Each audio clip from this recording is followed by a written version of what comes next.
to elements. So what are elements? An element is a pure substance that cannot be broken down into anything further or simpler. Everything on Earth is made from about 100 different elements. An atom is the smallest particle of an element. They are much too small to be seen even with the most powerful microscopes. Each element contains only one type of atom. Atoms have a nucleus in the center with electrons moving around it. Different elements have different number of protons in their atoms. So the atomic number is the number of protons that an atom contains. The smallest atom is hydrogen with an atomic number of 1. Lead is one of the largest atoms with an atomic number of 82. So all you need to know here is that everything on the Earth is made of around about 100 different elements.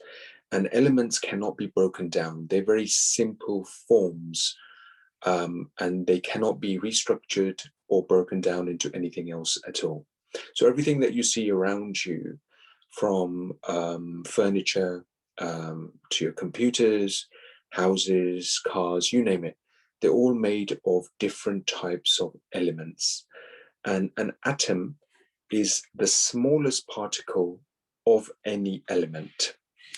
We've got a diagram here that shows you this information.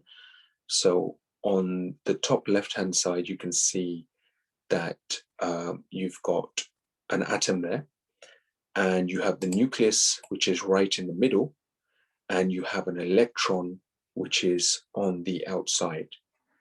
And this is an example of a carbon atom, which is one of the biggest that we have.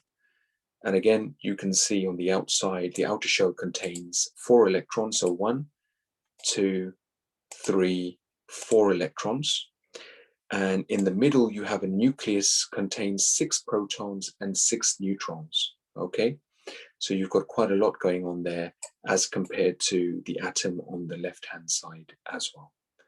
Have a read of this in detail, and do go over it one more time, and we'll explain it to you in our next follow-up class. Good luck.